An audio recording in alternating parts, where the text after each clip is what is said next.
ایک ساتھی کا سوال یہ آیا ہے کہ نماز کے اندر سجدہ سہو کب واجب ہوتا ہے؟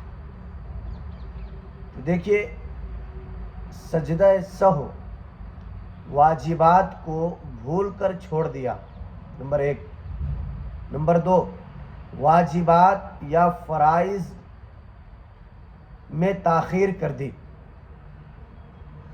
نمبر 3، یا واجبات میں سے کسی ایک کو مقرر کر دیا، ڈبل کر دیا، تو ان تینوں صورتوں میں سجدہ سہو واجب ہو جاتا ہے۔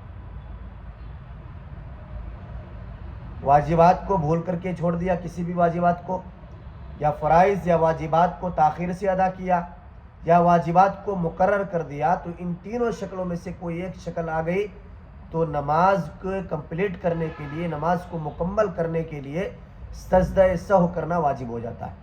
سجدہ سہو کر لینے سے نماز مکمل ہو جاتی ہے۔ سجدہ سہو کرنے کا درست اور صحیح طریقہ کیا ہے؟ سجدہ سہو کرنے کا درست اور صحیح طریقہ یہ ہے کہ قعدہ اخیرہ میں تشہد پڑھ لینے کے بعد درود شریف اور دعائے معصورہ پڑھنے سے پہلے دائیں جانب السلام علیکم ورحمۃ اللہ کہے، اور اس کے بعد 2 سجدے کرے، دونوں سجدے میں حسب معمول سبحان ربی الاعلیٰ کی تسبیح پڑھے، اور اس کے بعد بیٹھ کر تشہد، درود ابراہیم اور پھر دعائے معصورہ پڑھ کر کے عام نمازوں کی طرح سلام پھیر لے۔ یہی طریقہ سجدہ سہو کا ہے۔ اس کو اچھی طرح ذہن نشین فرما لے اور دماغ میں اچھے سے بٹھا لے۔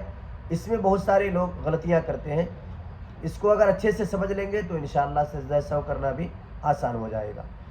السلام علیکم ورحمۃ اللہ وبرکاتہ۔